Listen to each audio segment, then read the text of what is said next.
Hi guys! Ah, Magbe-bake pala ako ngayon ng banana bread kasi meron akong pa-order. 4 po sila. So, sa 4 na nag-order sa akin, hello! And let's get it done!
Ano po yung mix natin ng banana bread? So, ngayon, kailangan natin i-preheat yung oven para ready na siya to bake.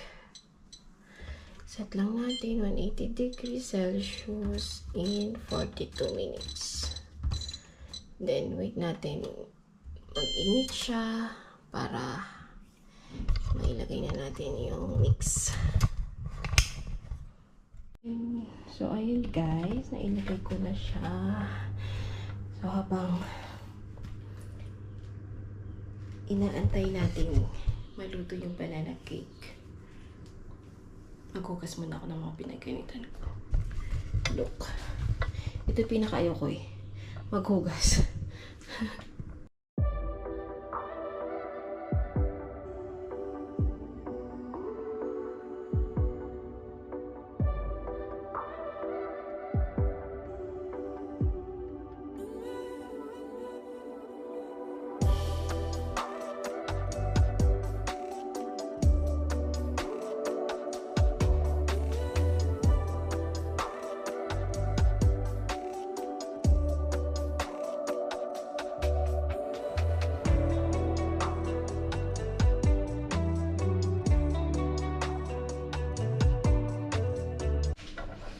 So, ayun. Tapos ko na siyang hugasan. Diyan. Diba? Real quick.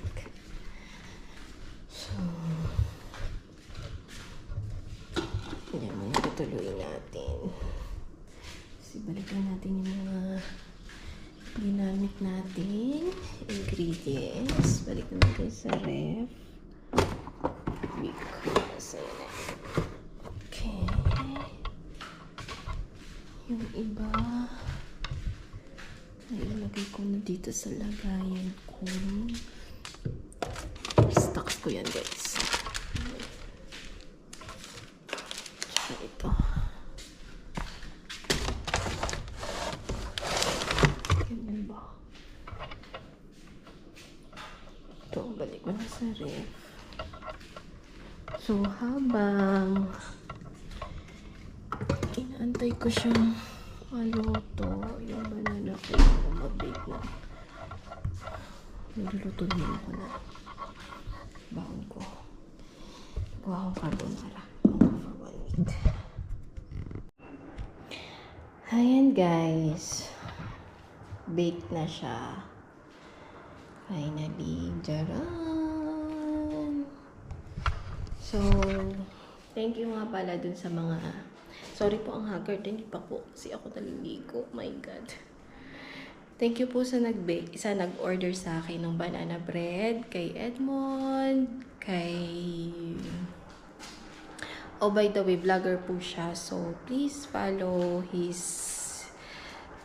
Facebook page, Edmond Chavez Vlogs, tapos kay Buddha, kay Kuya Jay, Kuya Richard, at kay JM. Salamat po sa pag-order.